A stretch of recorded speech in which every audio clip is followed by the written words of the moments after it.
We have a lot of conversations about this, and it's probably it will always be one of our biggest kryptonites with growing this podcast is that we preach positivity, and positivity does not get views. So, just how social media works right now.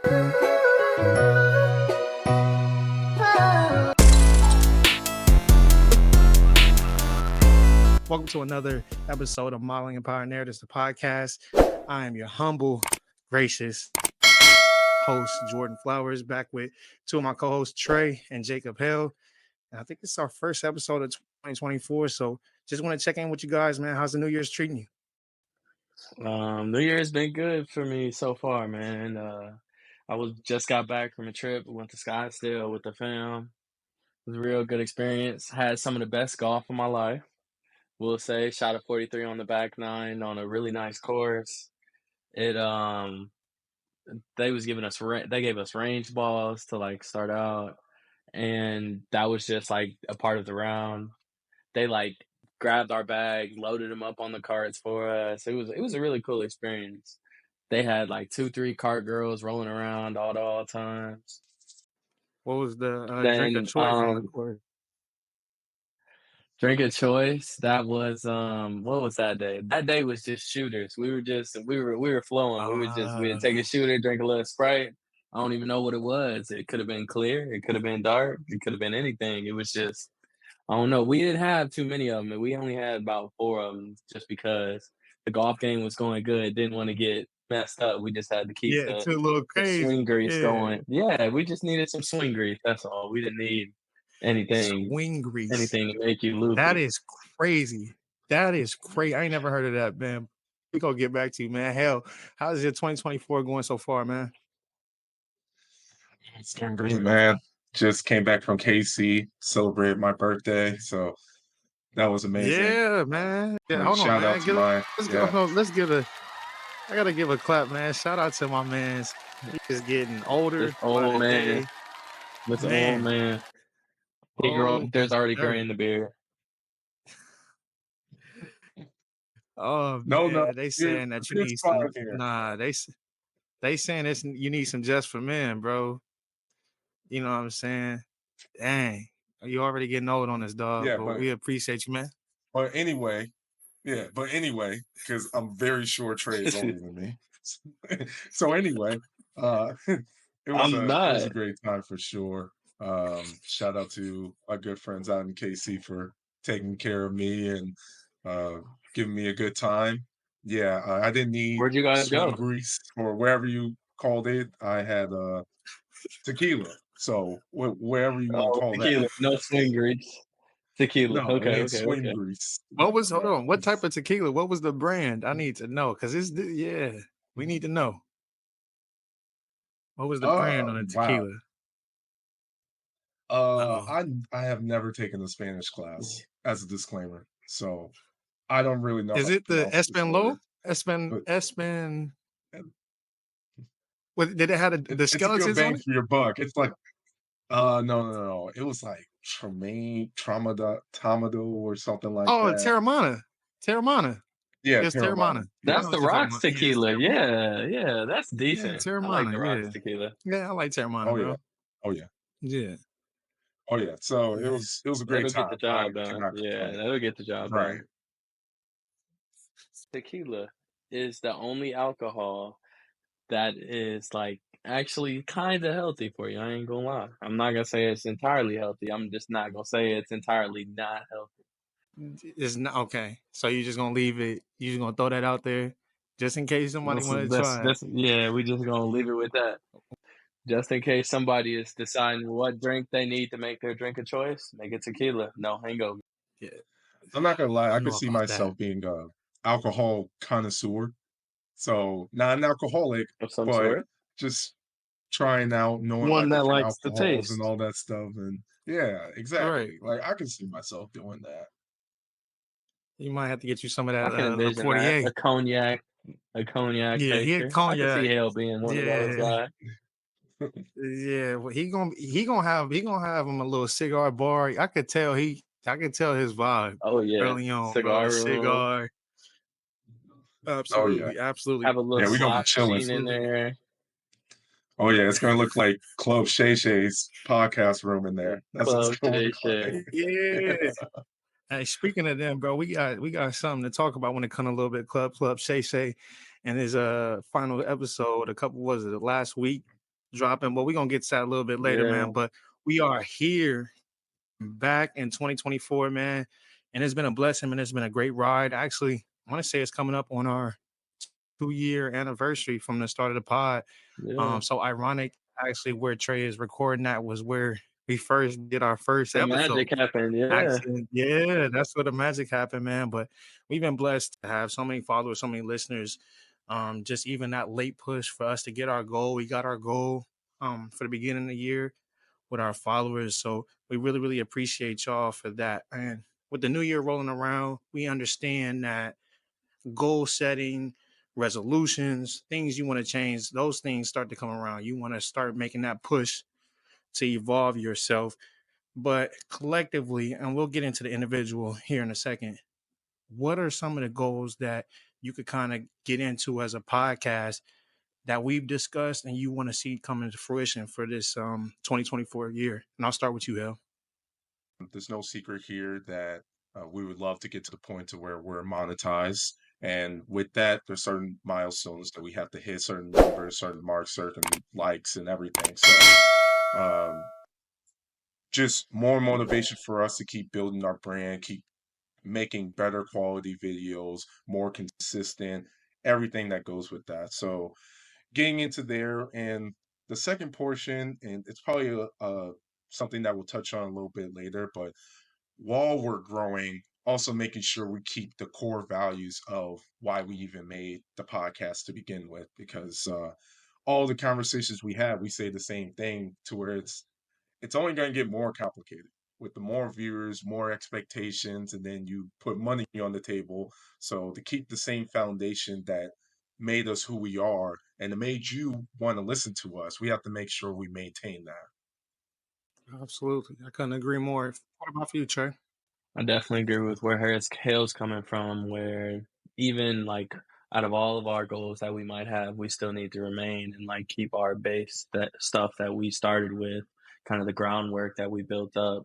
But I would say definitely a big goal for us would be to be more consistent. I would say trying to roll out videos every week, every 2 weeks. We kind of go in spurts to where we'll do like 3, 4, 5 of them, and then life kind of hits all of us, and someone's out of town 1 week, another person has to work on the weekend, different projects, things like that. That kind of just deter all of us from our different paths that of us trying to get all these videos out.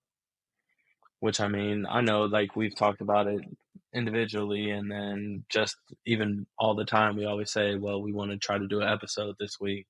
I'm going to try to roll these episodes out. So I think that's something moving forward that we've already already acknowledged that we already don't put out as many videos as we should. But now I think that's something that we're going to ramp up, and we're going to do that a lot more. Well, if you don't mind, I'll actually add a little something to that real quick. Just to make sure we're clear, it's not one of those, again, life happens. There's a lot of things going on. I mean, our co-host BJ, he's on the world tour right now, um, having an amazing time, signing different teams and living out his dream of playing professional football. So, all praise to BJ right now. And just another thing we want to reiterate is that when we started, we knew it would be like this. It wasn't like this was Right. a surprise. It was one of those things where our biggest focus was giving you guys the proper quality and attention that we needed, which is why we went on these spurts and took these breaks where we needed, so we weren't rushing things.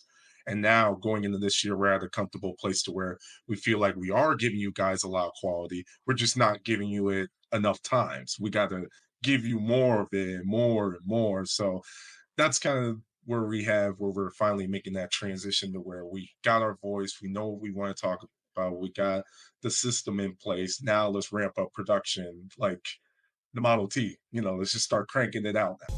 Absolutely. And again, to echo all of y'all, I think those are great goals. Those are things that we've discussed in the past. And that's something that we've even discussed recently here. Like you said, Trey, life starting to hit all of us. One of the things that I want to be transparent with our audience about is, I think I've talked about it, but we had a lot of steam coming into that season 3, right? And season 3 went really, really well. It's still going well. And me moving out here, man, it was just me trying to gain my footing. I didn't really understand how I was going to go about doing this. I didn't really, if you know me, I'm a master procrastinator at sometimes. So I would have to cram a lot of work early on, especially in grad school. Don't ever do that. That is a bad recipe. But I was able to gain my footing as my last semester started to close. I kind of knew what to expect. I knew how to break down, okay, this is what my week is going to look like weekly. On those project times where I'm about to, have an experiment or have a project coming up, I know I might not have as much time, but I know on those weekends, okay, I got to hit it hard. And so now I kind of got into a groove about, how I'm going about things with this grad school, trying to balance it with the podcast. And again, bro, I think the main goal for us is to be consistent. That's the number one goal for me, is to crank these things out, because I think we have a lot of great things to say. We talk about in the group chat. We talk about them individually, on our individual calls to one another when we checking in. And if we could just relay that message more often, and when we feel compelled to talk about it, hey, let's hop on the episode. Let's talk about it for a second. You know what I'm saying?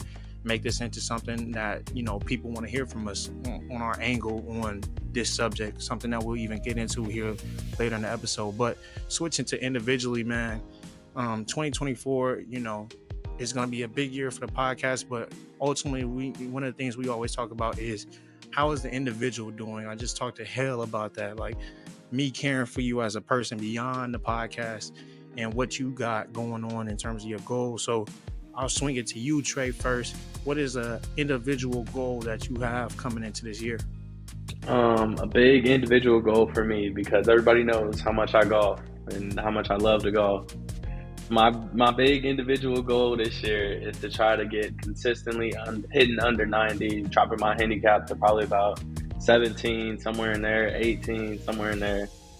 I already have lessons scheduled out. Like after my birthday, I'll have to do it for like a month, and then I'm probably going to do a month of lessons in the summer, trying to find those ways to attack this goal, because it is hard and golf is hard. And like, I know it's expecting a lot out of myself to be able to go from playing like my first actual solo round of golf this summer to all the way to actually being competitive at golf and being able to hit those pars consistently, being able to get birdies and things like that. But it's just something that, like, that's just my competitive drive, and it's something that, like, I just want to accomplish, because I want to be as good as possible, as fast as possible, because I'm so competitive, and every time I play my friends, I want to be able to be beating them every single time. I want to be winning. Absolutely. That's a great goal. That's one that's built on leisure, as y'all can tell, man. My man is very much leisure time guy, which I do not hate at all. I think it's something that I admire about you as a brother, is like, man, somebody can have a goal about some leisure time. So that's something that I'm really trying to incorporate, but that's a conversation for another day, man. Hell, I'm gonna get into you. One big goal of mine for sure is definitely budgeting my time. And part of budgeting my time is to allow me to do more hobbies and more things that I like to do. So one thing in particular is I definitely want to treat probably Sunday as like my free day to really just go out, enjoy my time, do my hobbies. I enjoy hiking, trail walks and stuff, but just expand it more than that, reading, really watching videos that I find interesting. Learning things like that. And honestly, part of that is learning from Trey. It's like, you take that couple hours, you take that day, and your next 6 days are way more productive because you actually have that break and that mental relaxation. So that's more what I'm leaning into, which would be great. Definitely gonna do my best, post pictures, put things together and stuff, show the content. I think it's cool that while we're talking and stuff, you also get to see things that we do, and kind of build that connection between us that we're just normal people. I completely agree with you, Hale. That firm believer that everybody needs that leisure time. Like, you can't just always consistently go balls to the wall, like working on something in your job, working on school and things like that. You can't just keep constantly stressing yourself out, overloading yourself with all these different tasks and intramural sports and doing all type of different activities. Sometimes you just need that time to yourself to really collect your thoughts, to whether that's go work out and just burn off some stress, or like playing golf is a good leisure activity for me. And there's other things like how you go walking on the trails, like those something that you enjoy to do. And that's something that like relieves all the stress and gets your mind off everything that's been like bothering you throughout the week and throughout whatever you're going through. Absolutely. You need those things to sort of decompress from just life in general. I mean, not even just necessarily, you know, our work or, you know, the schooling, which are, you know, huge things, but just life in general. I mean, I think it's a really, really hard thing that we're kind of going through with just the times that we're in. Regardless of all the extra stuff, I think the things that are going on internally, you need to step away from that for a little bit and doing those things that y'all talking about, whether that's going on the trail, whether that's biking. That's something that I was big into, that I want to get back into here soon, or that's hitting, you know, going golf, and whatever the case may be. Find that time to carve out some leisure time for you, and, you know, making sure that it is a real step away from reality. You know what I'm saying? Because you're going to have to come back and deal with this 25/8. Like, this ain't going nowhere. This life stuff ain't going nowhere. But if I can take some separate time to say, I want to get some mental clarity, and I know something I can go do where nothing else matters, that is a really, really good thing to have in your corner. And that's something that's really, really beneficial for your mental health. On an individual side, for me though, I think it's the big thing, and I've talked to Hale about this. I think it was a couple weeks back we had this conversation, is just being more intentional with my time. I think the big thing for me, I saw drop off in 2023, just because I had a lot going on and put on my plate, you know, just moving out here, trying to find friends, trying to figure out math, all that type of stuff. Is I was big on avoiding things. So I would put a lot of things off and just kind of lay around, or I didn't understand my headspace that I was in. But just getting things done in a more fashionable manner, so I can attend to the things where I can have more leisure time, or I can have time to dedicate more time to the pod, or whatever the case may be.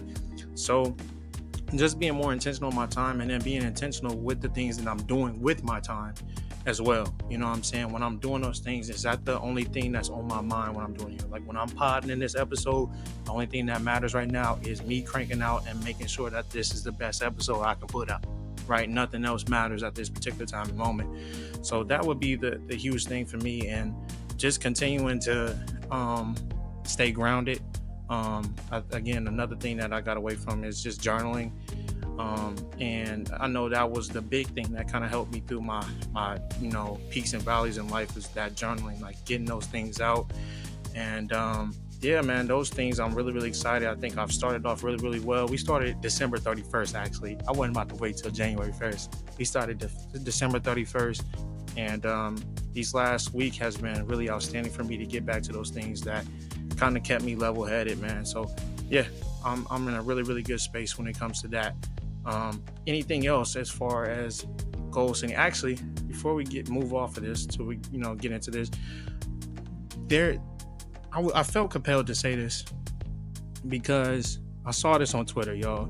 Not to be long-winded with this, but we kind of have this thing where we kind of are degrading people for wanting to start something new.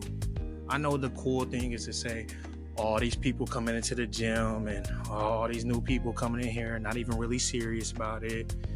And I get it, bro. It's all fun and games. I think some of the jokes are funny as well. But the thing I don't like the most is that people really, really do look forward to these times to really make real change for themselves. I did. One of my New Year's resolutions a couple years back actually ended up sticking. So I felt compelled to say something. We don't need to degrade or to look down upon people that wait to the new year to change themselves, bro. This is a real time and moment for a lot of people to really make some effort into something that they could be potentially proud of in the end. So I just didn't like to see all the hate that people get for wanting to change or see something different from themselves. What are y'all thoughts on that? I definitely agree with you. I think one of the most motivating things for me, just being someone who constantly goes to the gym, and you see like a lot of different people, a lot of walks of life basically coming through the gym.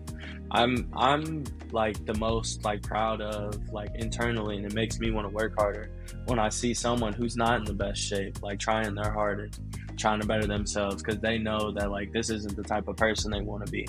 Like I really respect those people who are plus size people, who are in the gym every day, like the people that I see regularly that are big, and like watching them go from being bigger in person and not being comfortable within themselves into being a comfortable person. And like I think watching that transformation is one of the coolest things that you can see just by constantly going to the gym every day and just realizing the people that are around you.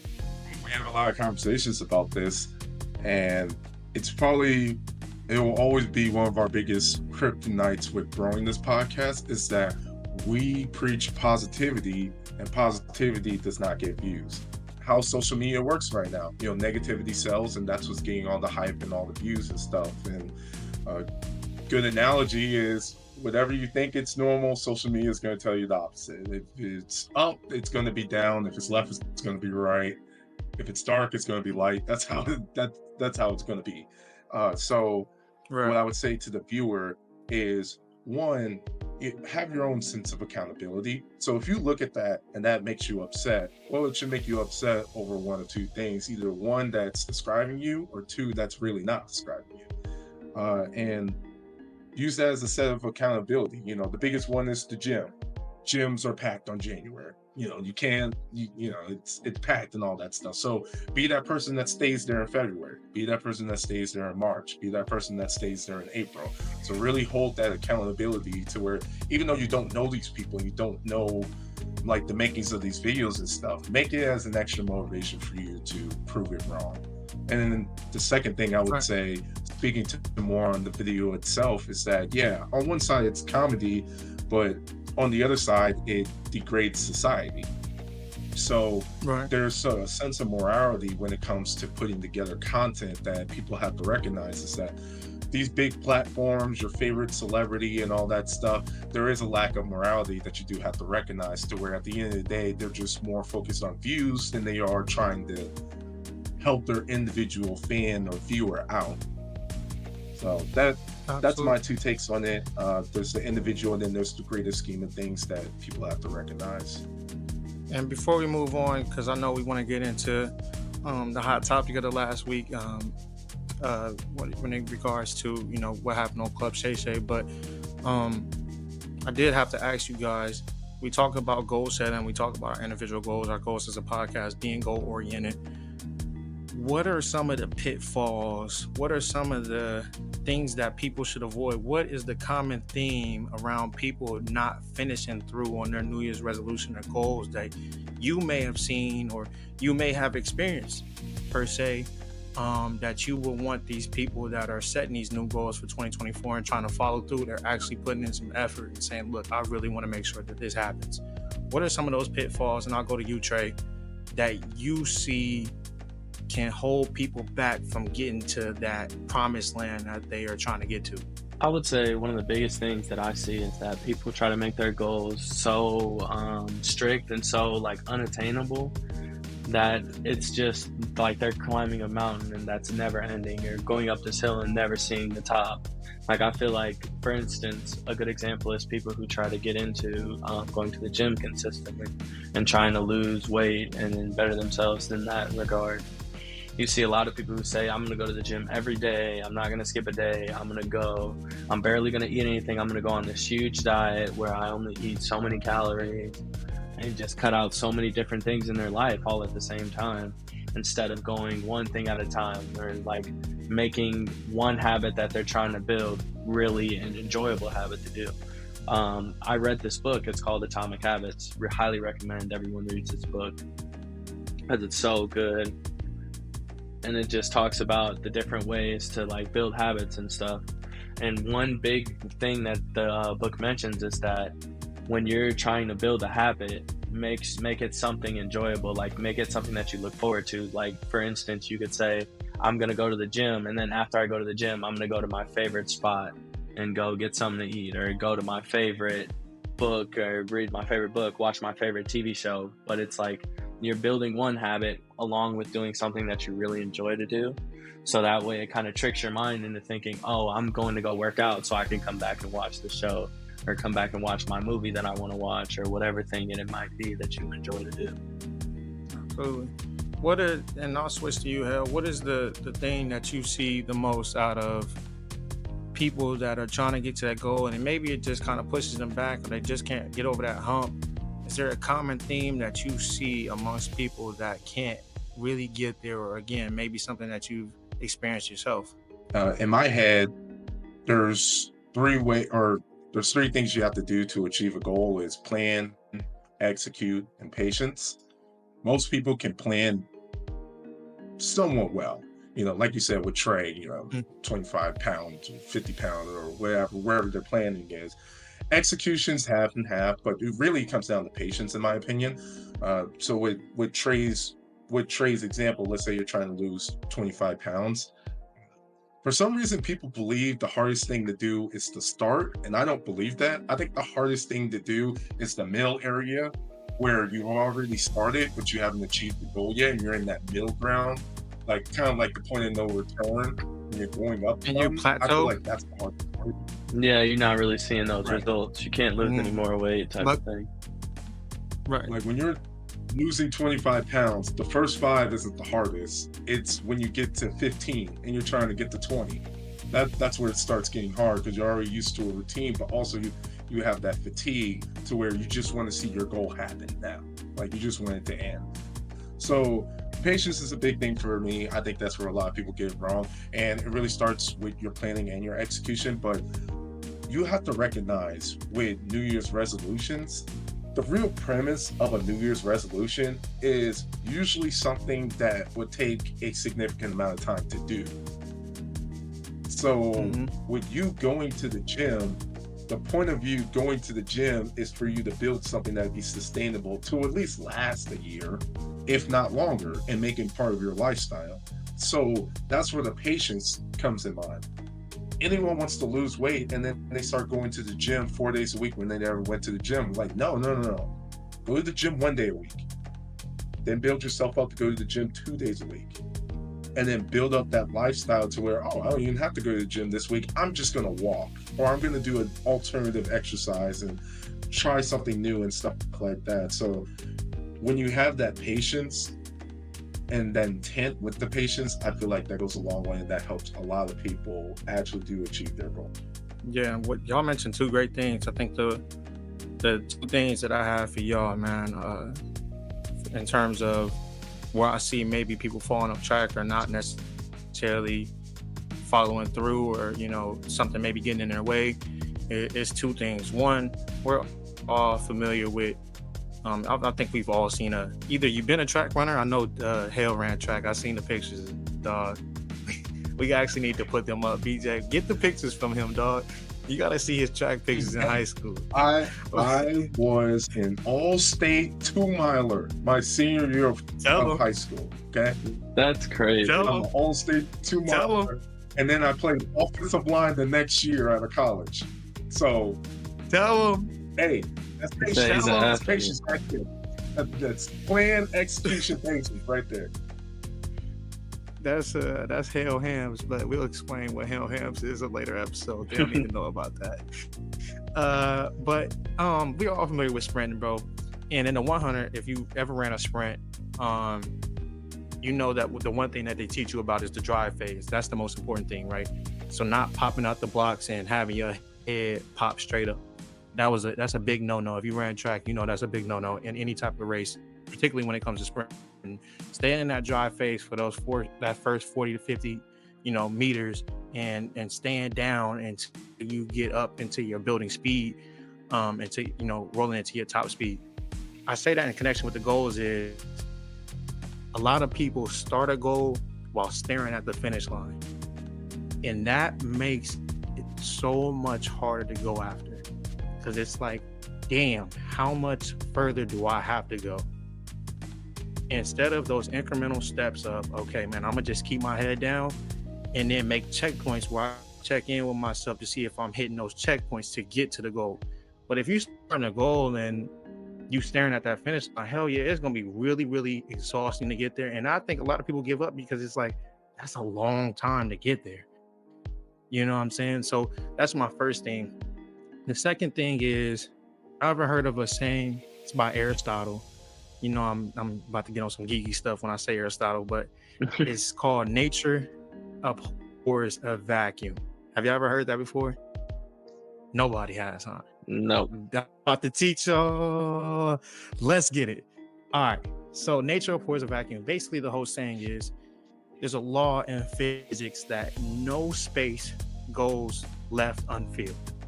And what I mean by that, again, in our connection with goal setting, is the only way to change something is you can't simply just say, I'm going to stop eating out, or I'm going to stop drinking, I'm going to stop smoking, I'm going to stop going to bed so late. The only thing you can do is, if you're going to stop something, it has to be replaced by something. And I think the biggest thing that I see a lot of people do is they'll try to stop something, and that gap in their life is still left unfilled.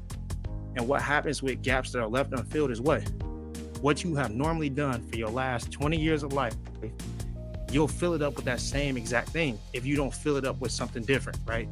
So I want people to get or kind of notice that if you're trying to remove something or trying to change something and trying to take something away from your life, you have to find something equally, if not more powerful, to replace that old habit with. It's not naturally going to go away. Like if I stop smoking cigarettes, I have to replace the amount of time I use to smoke that cigarette, right? If I am not eating out anymore, I have to find a healthier alternative that I'm going to eat as frequently as I did when I ate out. So those are my two things when it comes to goal setting, is to understand that you cannot just simply stop doing anything. You have to replace it with something different. And it has to be equally, if not more powerful than what you're taking away. And again, my message to y'all is to keep strong. 2024 is a big year. I think for people, we went through hell in 2023. So Kobe year, man, baby. don't let nobody yeah, man. Don't let mentality. I'm trying to tell you. Yeah, you know how I feel about my mentality, but again, rest in peace to the dead. Kobe, we're not gonna talk about you. I love you, man. Love you. But all right, man. The time has come. I'm gonna shift to hell. Something that has happened over the last week and has stirred up a lot of controversy and conversation, man. Hell, take it away for Katt Williams on Club Shay Shay. I won't read the whole dissertation on Katt Williams and everything that he's about. For people who have actually never heard of Katt Williams, he is a comedian, does stand-up, has been in plenty of movies. A quick Google search into Katt Williams will give you all the answers that you need to know on who Katt Williams is and what's it about. And to set up the premise of it, basically, Shannon Sharp has a podcast just like every single other person in the entire world today. So Shannon Sharp invites guests, has conversations, and he invites a couple different comedians on, allows them to talk, have their time. Basically, Katt Williams felt like a lot of them were being disingenuous and was not promoting the truth on a lot of events, which made him want to come on the podcast and speak his truth, right? So there's a lot of things he said that are very interesting. There's a lot of things that he said that no one's talking about that I think it's very interesting. And it's a huge discussion going on now and discussing whether he's right, wrong, kind of the premise and all that stuff. But the most important thing and what I want to tackle on, and we're going to stick to the positive side because one, none of us have been in Hollywood. None of us are famous. We're all normal people. So I can't just sit here and say Katt Williams is right or Katt Williams is wrong. I wasn't there. Dude, I mean, I'm young. I wasn't even alive for half of these events. Like, I don't know. So the more important thing that I want to say is, first of all, I want to talk about podcasting in general and actually spread some positivity on the beauty of the internet and what it's given us in terms of news and truth telling and what it's created. So what I'll say about it is the beauty of what podcasts have created and what platforms have been able to do is allow a real vacuum where people can feel comfortable on telling their truth. I can't say if it's always the truth, or if it's always constructive, but it is an area where people can actually speak their mind, which I think has been lacking in media in general for a very long time, which I find important. I think what Shannon Sharpe did, he was an outstanding interviewer, and any podcast, including us, should use that interview as a case study on how to conduct an interview, of allowing someone to speak their truth, speak their narrative, but also don't throw words in their mouth, don't spread your own agenda, and pretty much put the onus on the fans to say, is he telling the truth? What do you think? What are your thoughts on that? And the most powerful thing Shannon was able to do was create the conversation. So now all of us can join in and talk and discuss and bring something productive out of all this. So that's my big takeaway. I will turn it over to you, Jordan. I guess what were some really big takeaways that you noticed on the podcast and how they conducted themselves, and kind of what this all has done for everyone? First and foremost, I'm gonna address Trey real quick. The GOAT. I heard you say one of the GOATs. Don't ever do that again. Nah, Bernie Mac might be in Richard. Bernie Mac. Okay, Whoa. Yeah. No. Yeah, my fault. Bernie. It's Dave Chappelle. Huh? Dave Chappelle, All too. Mm-hmm. I love Dave Chappelle more in skits, man, more than stand up. But I mean, T stay on, man. That's gonna be an episode. We gotta argue this out. I got some. We got I got some stuff. We can make that. We hey, book that for next week, man. Put that in there, because I'm on that. But my main takeaways from that episode were really just again, like from the perspective, I seen it from two perspectives. One, from the perspective of watching him, Shannon Sharpe as an interview, and letting him, he even did a reaction to it on Nightcap with Unc, and so he did a reaction video to that as well. What the main thing is that I think what people fail to realize, like you said, hell, it was a 3-hour episode, and Katt dropped a lot of nuggets in there in terms of what's the name. It's just wrapped up in condescending ways or jokes or telling and stuff like that.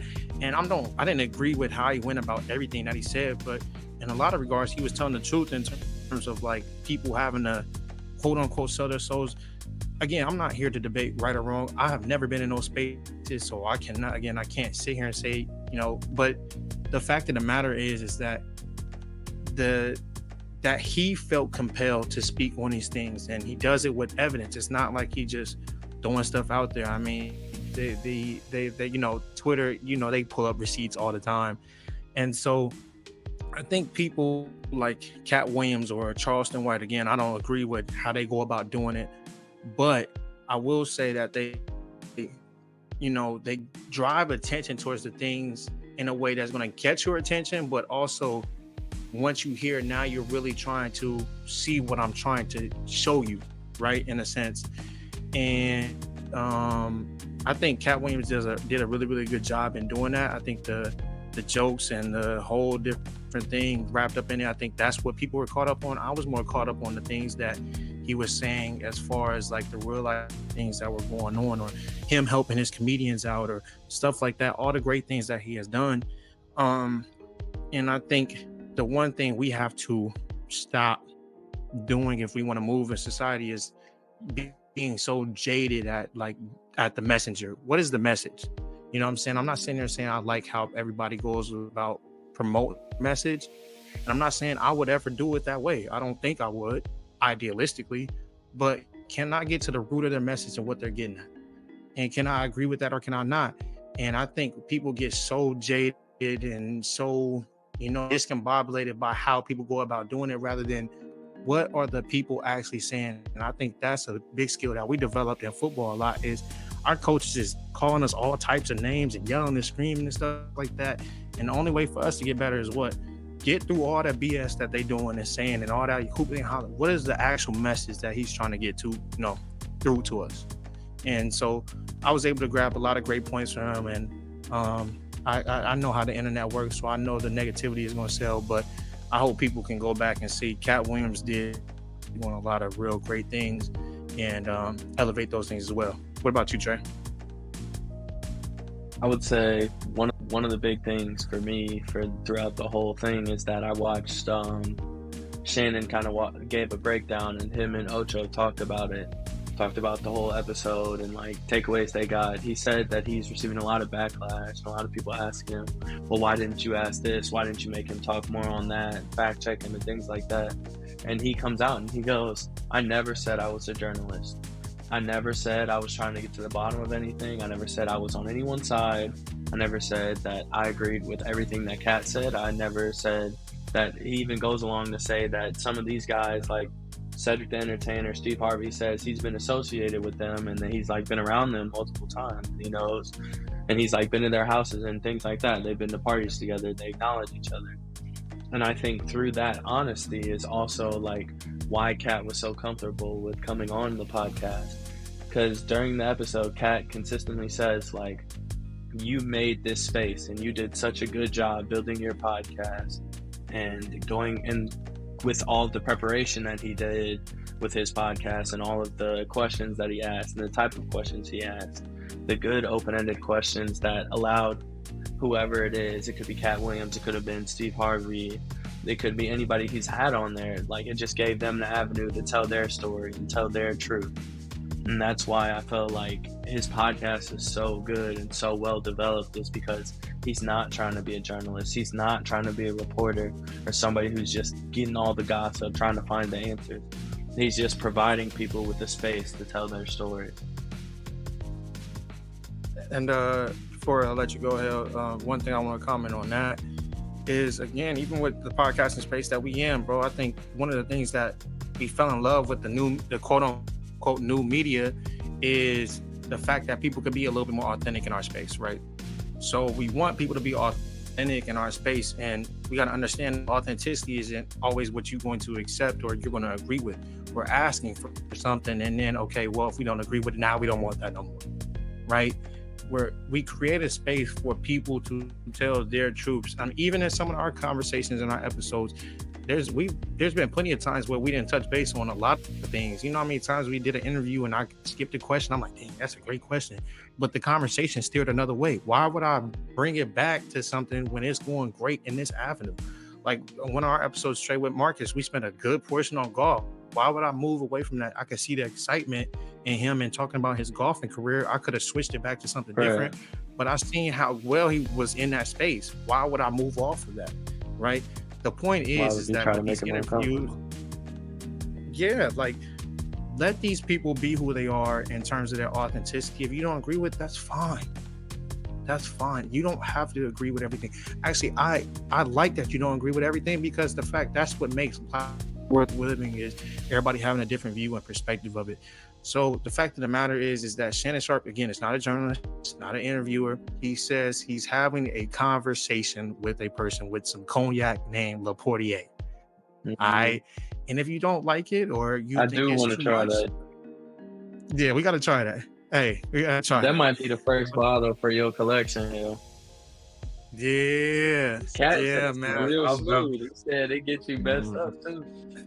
Yeah, but again, man, just letting these people know that if we want to create a safe space, the safe space comes with terms and conditions. And the terms and conditions is it's not going to be always what you think is going to be or what you expect people to say or stuff like that. Authenticity going to come in different flavors, whether you agree with it or not. But to eliminate that and try to steer it away is exactly why we got away from the old media, and we see this beautiful thing with the new media popping up. Is for people to be themselves, and now the pushback is, oh, don't be yourself. It bothers me, bro, is you can't have them both. You know what I'm saying? You can't have your cake and eat it too. Like, it's just too much going on in that space. And I'll let you go, Hell. You're getting paid so much money that you're put in a situation where you're asked to deter or steer or mislead. And that is the real important part, and something that Katt Williams touched on that really has to be focused in media and in our own lives as well.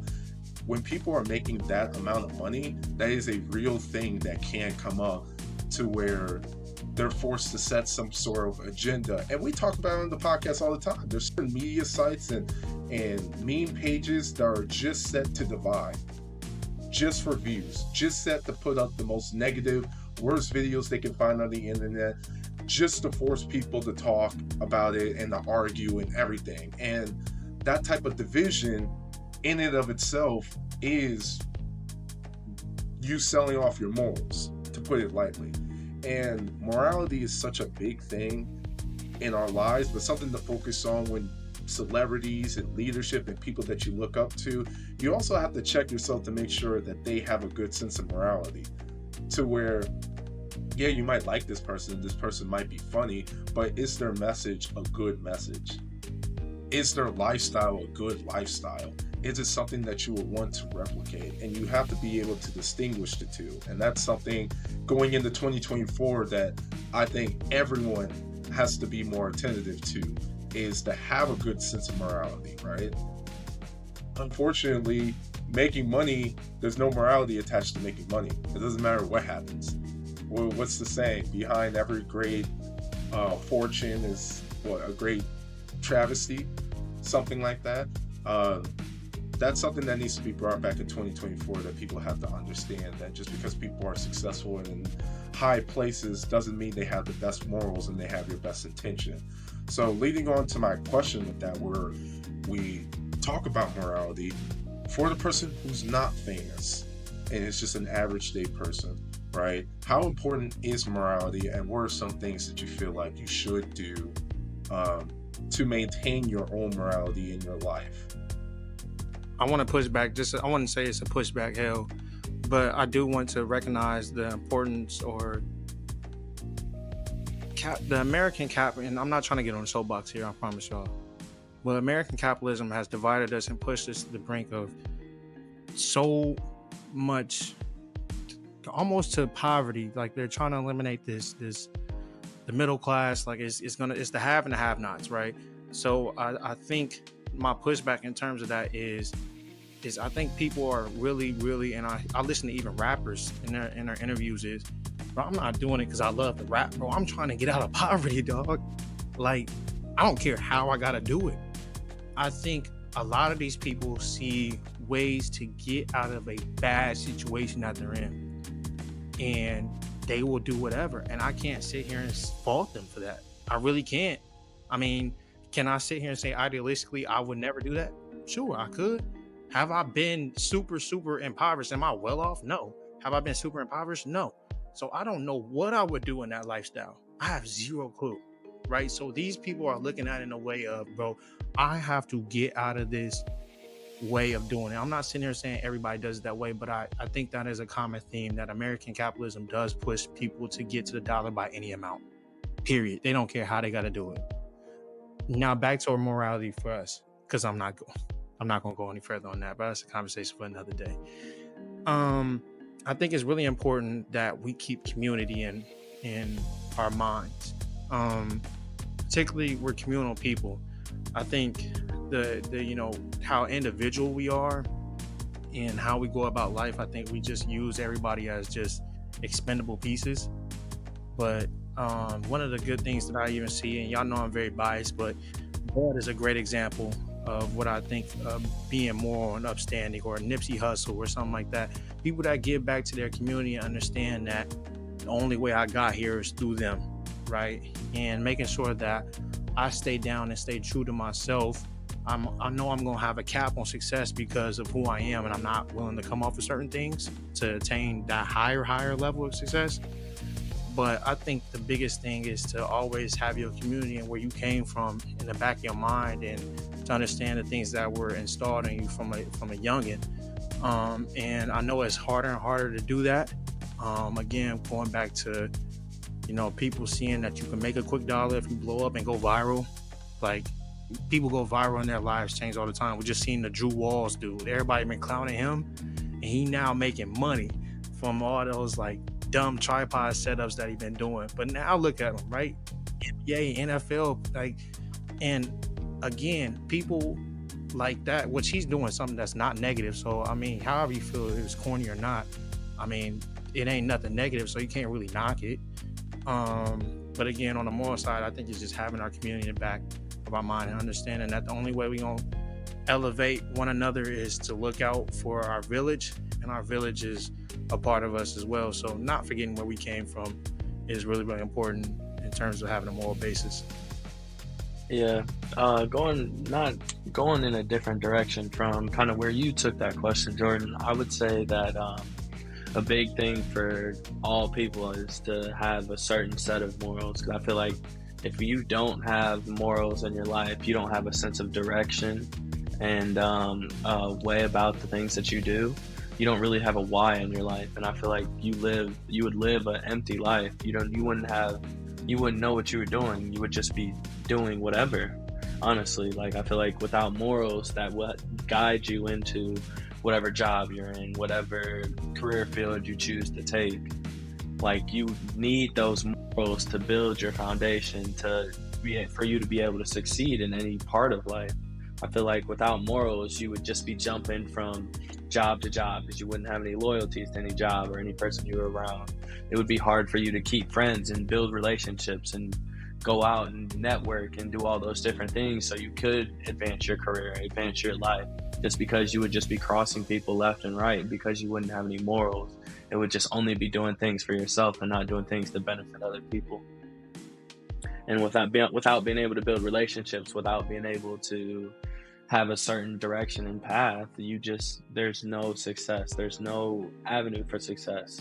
No person that you've seen go anywhere hasn't had a certain set of morals, even if those morals could in different circumstances, how they're saying that different comedians have to do different things and kind of let go of a little bit of their morals just to get farther in life. They still had morals to begin with. They still had those things that they thought that they wouldn't do, or those different solutions or avenues they thought that they wouldn't cross.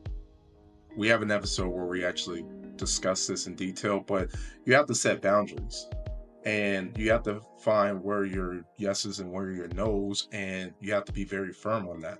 And again, this is for the average person. So with your family, with your friends, with your coworkers, have a very strong boundary to say, this is why I'm willing to accept, this is why I'm not willing to accept, and stay firm on that. And there's nothing wrong with that. And similar to what Katt Williams said in this interview, is that because he did that, yes, he did have to turn down deals for that, which, yes, that cost him money because obviously it went to other people, and that's fine. There's nothing wrong with that. You have to have that abundance mindset to where you get an opportunity. Not every opportunity is a good opportunity, and you have to be willing to say no sometimes to uphold your morality, your standards, your boundaries, all of those things. And going into 2024, setting goals, trying to achieve them, that's another avenue that you can add on to trying to achieve your goals, is having those boundaries to where, no, on this day I have to do this because that's the only way I'm going to accomplish my goal. So just putting it all full circle on the importance of it and how it can be in every part of your life, to where having those things is just a real asset and a benefit, and it just keeps you away from distraction. I think the biggest thing that again, you said, hell, bringing it full circle is to understand that the only person that could to have your own moral compass, and I know that a lot of that comes from our upbringing and stuff like that, but you set the tone for what you want your life to look like, right? Whether that's goal setting, whether that's the beliefs, whether that's the people I want to be around. um I want to empower people, to let people know, bro, like that's something that you can alter and change as you see fit. um and as we go into this new year, I want people to feel empowered to do what they feel has virtually been impossible. I mean, a lot of things that a lot of people are going to give you, crap for and shit for. One of the things I always talk about is when I started doing this like mental health thing, like the pushback was there. What are you doing, bro? This is some soft shit to do. Like, dog, this ain't cool. This ain't funny. Like this ain't who you are. And that could kind of put you in that box, like, dang, I'm not gonna venture out, man. Look how people, did me when I tried to do that. Let me just go back to the regular scheduled programming as I've been. And I just empower people and challenge people to say, I know people are going to when you start to, when you start to change your life and try to do different things, people are going to try to put you in that box of like, this ain't what you do. You ain't about this. Like, you quit this 100 times. Like, this is gonna be the same thing. And I say shift the focus from trying to prove them wrong and prove yourself right. You know what I'm saying? Like, prove yourself right and get around people that are going to empower you and to speak life into you to do the things that you feel are important for you. And that's my message in 2024 is just to elevate one another in the sense of, hey, bro, this is something that's special to them. This is something that they really are good at or they want to do. And we should push them and move them forward in this way. So, to close out this episode, man, I want to thank all of our followers, all of our listeners. Make sure to subscribe. We're gonna be a lot more consistent. The guest list is continuing to grow. We got one more episode for the season 3, and then we'll wrap it up. But just being more consistent was our goal, and I think that's something that we're gonna make sure that's gonna happen. So, thank you guys for tuning in for another episode of Men the Podcast with Mr. Jacob Hill, Trey Mosley, and hopefully we got our man Big BJ back on the scene here soon. So take care.